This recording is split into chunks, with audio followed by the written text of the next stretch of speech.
miles per gallon, and the current cost of diesel as of yesterday nationally was $2.41.5 a gallon. So on that haul, you're going to spend there and back. You're going to spend about $1,700 on fuel. And then something they didn't mention today, but it seems like everybody expects their health insurance to be covered by their employer. Well, these are owner operators. They are their employer. So I tacked on another $110 for that. I found that at eHealth is the national average. So we're up to $4,000. That leaves the driver with less than $1,400. And That's right. I want to show you what happens here, because first of all, you're taking a lot of risk. You know, I mean, what if something happens to the truck? What if, a lot could go wrong? I realize you're insured, but it's just when you own a business, a lot of things can go wrong. And so you expect good returns. This isn't just work, this is return on investment. And if you lose one of those loads, like if you just can't pick up a load on the way back, again, it's simplified. I understand you would probably end up, finding the loads that you pick up a couple of 100 miles off and you drop off 500 miles off, and it's kind of a little better than this. But if you miss that second load, you're in the rear, $900. It is that easy to lose money trucking. Mm-hmm. But I want to point out something else, is if you take this to zero, that's $1,300. Now that's really interesting, because if you're not driving at all, you're just sitting at home or you're sitting in DC, you're not really losing all that much more money than if a load just doesn't line up on you. Am I overstating that, James, or am I kind of close? No, you're right. You're exactly right. A lot of people that stayed in DC that were there the whole time, the full 21 days, they really, if you think about it, they really didn't lose as much, really, as what they would if they was out there running, because you got to figure in the driver's time, right, and all that into that. So in all reality, probably didn't lose a lot more. Right. But it still begs the question of, why do you have so many people who are, willing to take these loads? And it sort of reminded me of why GM was making cars at a loss back in 2007 and 2008. And the reason, I'll put the spreadsheet back up here just a second. The reason is you'll notice when I took these values all the way to zero, let me take them to zero again. When you take those values all the way to zero, all these non-zero values down here, those are what an accountant would call structural cost or fixed cost. So the point is, you're losing that money whether you're driving or not, just like GM was losing that money whether they're building cars or not. So the tendency in a situation like that is you go ahead and you operate at a loss, because at least you're making something, because you're going to be losing money anyway. So it's a loss limiting action. So I hate to get too technical, but this is what we call an inelastic market, and that ends up being important. It's important to understand that. And the reason is because people feel like they have to drive so they're not making as big of a loss, it's really hard to say no.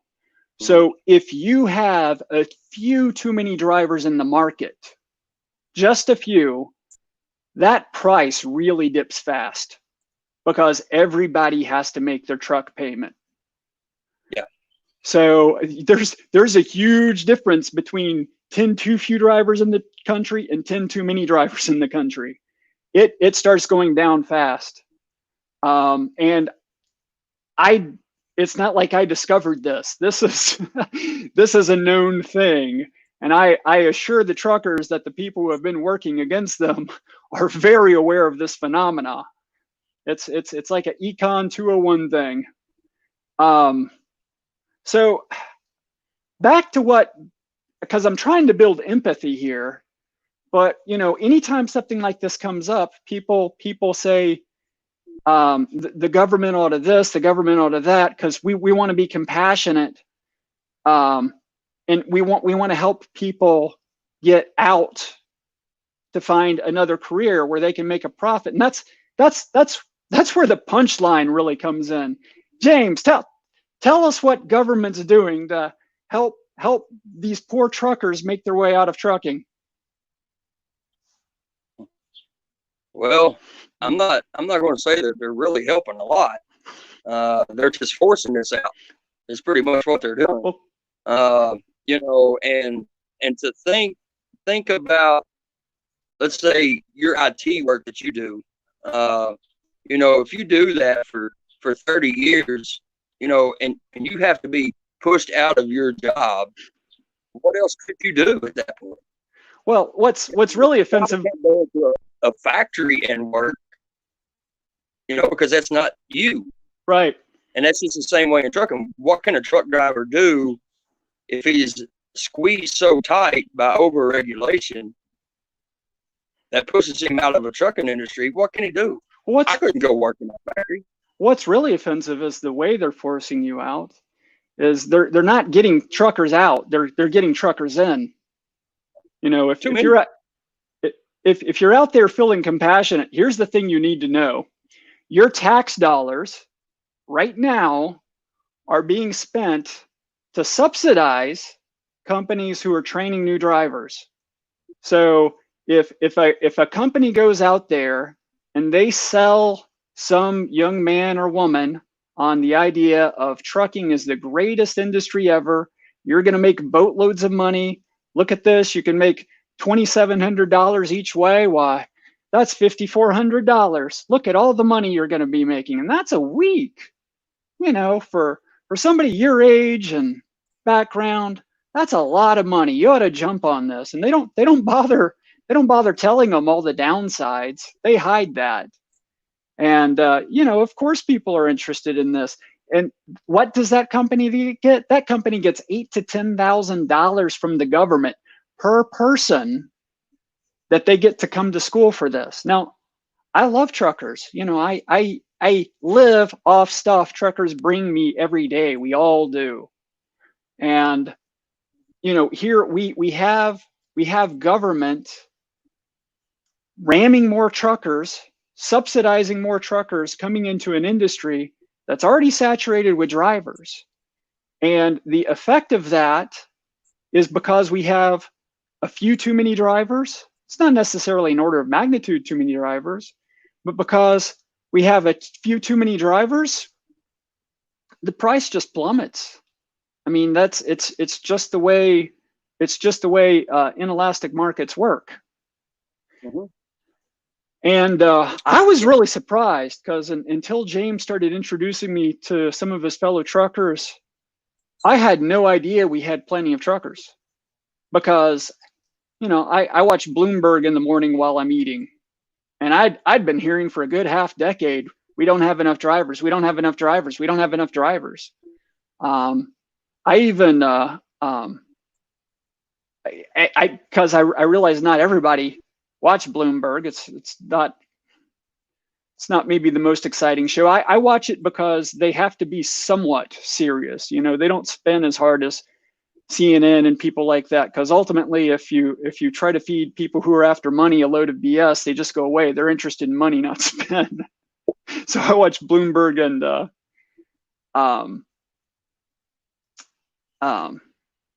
Wall Street Journal. But this is Barron's. They're related to Wall Street Journal, and even they have a article on busting the trucker shortage. I was going to go find you a bunch of articles about how there were too few truckers, but the first one I found was this one, busting the myth. And here they're referencing articles. So even Barron's is writing about how this myth is perpetuated. But reading the article, the one thing I was a little disappointed in is they didn't cover the owner operator nature of it. They didn't cover kind of the market dynamics and how people end up getting trapped, and they have to take the job. And I listened on that call today. it was gruesome because one of my clients call me and they say, "Hey Rob, will you do this for this?" I'm like, "Well, no, I'm not really into that right now. I'm studying up on this." "Well, how about if we pay you?" It's pretty elastic. These people, there was no give. It's like, "Can you help me a little?" "No." "Well, can you help me with this?" "No." "Well, you realize this. What about this? Can you help me there?" "No." It's as written, sir." "Well, it's not as written because you said it was today, and it's not until 2 days from now." "Well, that was a mistake." And it's like they didn't care. "We don't care about you. There's another one. I'm going to get off the phone with you, and somebody's going to call in 30 seconds because one of you's got to drive it." And meanwhile, the Yeah. government is just pumping more in the system, so more of you are trapped there. So where am I going with this? I'm sorry. Anytime the government intervenes in a market, there's going to be winners and losers. And often the potential winners have so frickin' much to win. They can buy the media, they can sell the people on it. If they don't buy the government directly, they buy the voters. Because that's the thing is me, I'm actually a winner. I get my food a little cheaper. Because James gets the shaft. That's what this amounts to. Well, And I'm not for it. no. Well, you're talking about winners and losing. Mm-hmm. The winners right now in the trucking industry are the mega companies. And when I say mega companies, I'm talking about these companies out here that have thousands of trucks Mm-hmm. and drivers. And the reason that they're winning is because those companies pay a lot of money to an organization in Washington, D.C. that goes in, lobbyist, if I will, goes in and gets their way. Well, they think that the mega companies are the majority out here on the road. And DC kind of got their eyes opened up a little bit in that meeting because we let them know real quick that the ATA, which is the group that I'm referring to in DC, I like to call them the Anti-Trucking Association. But they kind of got their eyes opened up a little bit because 89.9% of the drivers out here are small business owners of 100 trucks or less. 50% of those companies, the small business companies out here, of those 89.9%, 50% of those are 10 trucks or less. So a majority is the small business owner operator independent out here. And they kind of got their eyes opened up a little bit there, that the mega companies are not the big people out here, in other words. Cool. Well, James, what do you think we need to do about this? Well, we need, like I had told you, on the phone earlier, and I've said plenty of times before, two things that libertarians and truck drivers have in common is we need deregulation and we need a smaller government. Mm-hmm. And if we can get some regulations released, we can live with some regulation. You have to have it for safety reasons out here on the road. But give us some, but take away a lot. Right. Well, you and I have talked several times about is it the 14-hour rule? Yeah. Mm-hmm. I hate the 14-hour rule. And reason I hate go ahead. The roads could be a lot safer if they would only take those logs and say, okay, the 14-hour rule no longer exists. Right. I mean, to It's me, that simple. yeah, to me, the idea, and for people who aren't in trucking, because we're going to have some people who end up watching this that aren't in trucking, can you explain the 14-hour rule, James? Yeah. So what it is we've got 3 rules as far as the time that we have every single week to perform duties. And the 14-hour rule is from the time that you get up and you start your clock. For instance, you have to do a pre-trip every day before you take off on your truck and your trailer. You have to go on duty. So from the time that you go on duty to do that pre-trip, you have 14 hours from that point to drive 11 hours. So what that does is that makes the driver pretty much race the clock all day long. Right. So they're not paying as much attention to the roads. They're just saying, I've got to go, get out of my way, here I come. Right. And, you know, because we may spend 4 or 5 hours at a shipper. We may spend 6 or 7 hours at a receiver. Well, all that time comes off of that 14-hour clock. Right. So if you lose 3 or 4 hours at a shipper, your only thought is, I got to get down the road. Right. I bet that creates a lot of tension with the shipper, between you and the shipper too. There's been plenty of times, I don't like to say it, but I've gotten into an argument with the shippers or the receivers because of that. Because I'm not the kind of guy to go down the road like that and possibly hurt or kill somebody. Right. You know, I don't want to do that. But I've got to make sure my stuff that I've got on my truck gets to where it needs to go on time. Well, I think I would hate it just because I'm kind of a small sleep cycle guy. You know, I like to sleep, 5 or 6 hours at a time, and maybe take a nap in the afternoon or something like that, break up the day. So I mean, I can imagine me on a team with another driver or something like that, and just swap back and forth. And I mean, you could pack a lot of hours in the day like that, except the 14-hour rule would get you.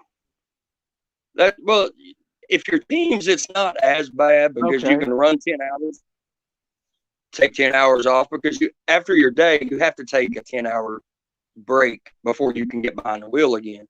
So, you can drive 10 hours, switch off with the other driver, drive 10 hours, and switch off, keep switching off.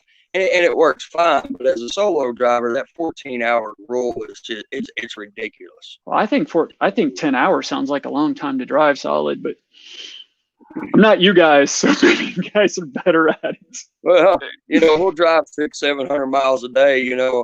I'm leaving tonight. I'm going to Orlando, Florida. And that's about a month early, James. 13 hours I'll be there. I mean, we'll drive it straight through. But it's 700 miles to us is like, okay, but you put us in a car to drive 300 miles and we're tired. I don't get it. Probably the design of the vehicles. I have some really good news. Is James is going to get to express all this and more on a bigger platform. You want to tell us about that, James? Yeah. It's I'm still kind of beside myself on it. But over the course of the last week or so, I sent a message to Larry Shard and kind of give him a rundown about me and ask him if he cared to maybe talk about some things and all that. I've never been in politics before. And he was like, sure, can I call you Tuesday? And I'm like, yeah, okay, here's my number. Well, he called me today, and we had a good talk, 45 minutes to an hour. And before he hung up, he was like, you think that you might be able to come on my show one day? And I'm like, whoa, yeah. Like I would tell Larry Sharp, no. Right. But he was like, well, could you do it tomorrow? I was like, sure. why not?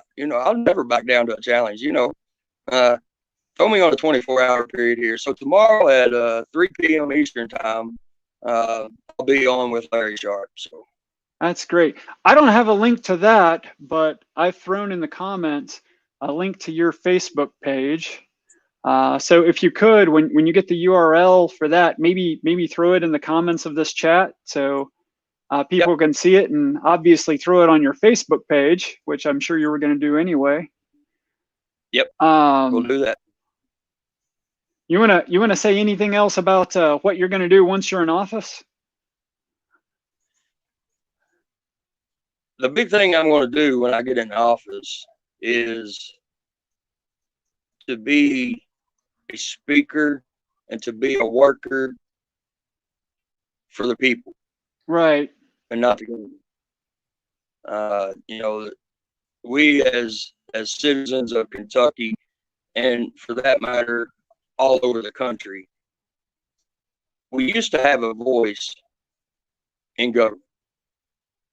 And as government got bigger, we lost that voice. And now it's time to take back what we used to have and get people in office that wants to be for the people. Well, and James isn't alone. I have an entire page on my candidate page. I have an entire page of fellow libertarians that are running in Kentucky, including myself. Yay me!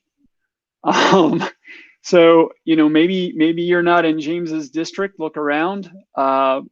We have Brad Barron. I haven't added yet our presidential candidate Joe Jorgensen and Vice President Spike Cohen.